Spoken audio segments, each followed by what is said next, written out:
All that, the excitement, family, all that part of the off the field stuff you have to deal with. Right now I'm working on getting 20 tickets for the game, so that's a lot going on with that. But otherwise, I haven't really put too much thought into going home yet and playing. I know how serious this game is for us as a team, but I'm looking forward to going back home. You were committed there for a little while. What made that the place you wanted to go, other than being a home school originally before you got the offer here? That was the place. Why was that the place for you? Loxley was there. He's a great coach, great person, and I wanted to be close to home at that time. So that's the main decision why I decided to go there for that point in time. Dwayne, closing in on a couple of records here, 50 yards away from all-time single-season passing, a few touchdowns from tying JT's record for touchdowns. Just how has this season been? How have you looked at this season in terms of, did you think that this is what was going to happen when you took over as starting quarterback? I probably would think that it would happen, but I think it was realistic. Probably not. But the fact that I'm able to go out here every Saturday and have fun with my teammates means the world to me.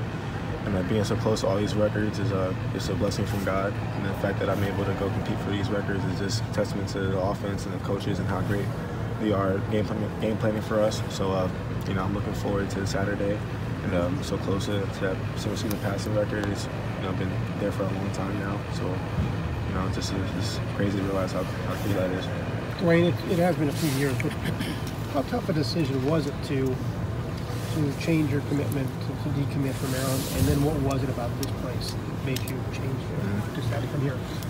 I'd probably say it was very hard just because of the relationships I built there at the university with the coaches, teachers, and players and commits, and just how hard it was for me to say no, I wouldn't go there anymore. But it's been everything, and then so for me to come here to Ohio State, it's been doing much since I was a little kid, and just to be here and just to see how great we're doing right now and being a part of it, and actually playing instead of just watching the last couple of years. So it's been really cool, but I don't regret the decision to come here. But you probably thought when you looked at the schedule and said, okay, we're going to Maryland this year. What did you think when you saw, okay, I am going home? Yeah, we play Maryland every year. Even last year when we played them at home, I had a few players talking some smack to me just because of this relationship we have with each other. But it'd be pretty cool to go against all the kids I knew back home and go to all the camps. We went to all the camps together, all the neighboring high schools, and just how close we were at one point in time and how our paths would change. But it'd just be cool to play against them. It's kind of wild to think you have a chance to go home and break a number of these records at home, in front of all your family and friends in Maryland. That's gonna mean a lot. Pretty excited about that. But I gotta take one play at a time, and then looking forward to doing that in front of a whole bunch of family. And it's just a blessing. Did you ever call Tristan Wallace and thank him? Nah, I haven't talked to Tristan in a couple of years actually. I hope he's doing good. How good is the talent in that area? 20. How good is the talent in that area of the country from your vantage point? You played against them in high school. Yeah, I'm very good. Just going across the country, California, Florida, Texas, all the opening camps and rivals camps. I would say we got a lot of good skilled players here in that DMV area. So, not everybody went to Maryland, but just that talent that's in that area, it floods a lot of schools. How good could Maryland be if it did own the state, so to speak, or own the area? I was trying to get that to happen, but people make their own decisions. But, yeah. Do you stay in touch with Loxley?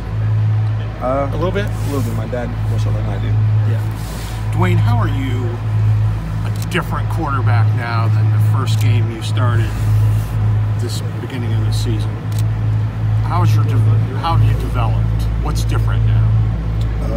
Probably just say that I'm more seasoned now as far as seeing the looks, getting protections right, having more experience, not having more of an idea what to do in certain situations, and facing adversity. So definitely I feel like I've grown in all those subjects since Did the game slow down as you went through the season? I feel like it's always been slow since the first game. But just now that we've been playing for so long, we got different defenses, different looks we get every week. So just trying to find a way to adjust faster, we've been working on, and probably it's the hardest thing. Couple more questions. As you trotted in there to play against Michigan last year, suddenly you're in the game. What did you tell yourself? I mean, what were you telling yourself? I mean, was it stay calm? I mean, you know, did you have any kind of inner monologue going on, or was your thoughts a mile a minute? I mean, what as you look back on it now, because obviously you've now got a full season under your belt, you know? Yeah, I'd say I was pretty calm in that situation. I didn't have any too many racing thoughts. Didn't have any thoughts of concern or self-doubt. I feel like I was pretty calm going in that situation. I don't really recall everything that happened in that game, but just being able to go in that atmosphere, in that environment, and go to see it meant the world for me going into this season. And so just being able to go play in that game and then go win just gave me a lot of confidence. And then in that moment, stepping in when JT got hurt, just having all my teammates know that they trusted me in that situation meant a lot for me as well going into that game. When's the last time you had self-doubt? Yeah. Sophomore year of high school, first game started. This team beat Texas in the first week of the season. Just in your mind, you probably followed them, have friends on the team. Just how dangerous is this team? And it seems like they've played with everybody and been right there and gotten some breaks and had some things go against them, obviously. Yeah, I pretty much know everybody that's playing right now, especially now that's my junior year in college. They beat Texas last year, beat them this year, so I know how talented those guys are. I've worked out with them, hanged out with them. I know how skilled they are and how much they put into the game. So I felt like it's good to have my own self-scout report on them going into this week. So Coach A asked me questions about who's this, who's that, what does he do well, what does he not do well. I got a lot of answers for him. So I feel like I'm helping a lot with the scheme and the game plan for this week. So what were the doubts here going into your sophomore year? Your sophomore? Oh, I didn't play my freshman year. I moved to Maryland for high school, so I didn't play for a year. So first start of my high school career was against St. John's, and he had a guy named Terrell Hall, who used to be committed here, and threw 3 picks that game. So I don't really like to talk about it, but that's probably the only time I felt nervous. Great, Dwayne. Thank you very much. Dwayne.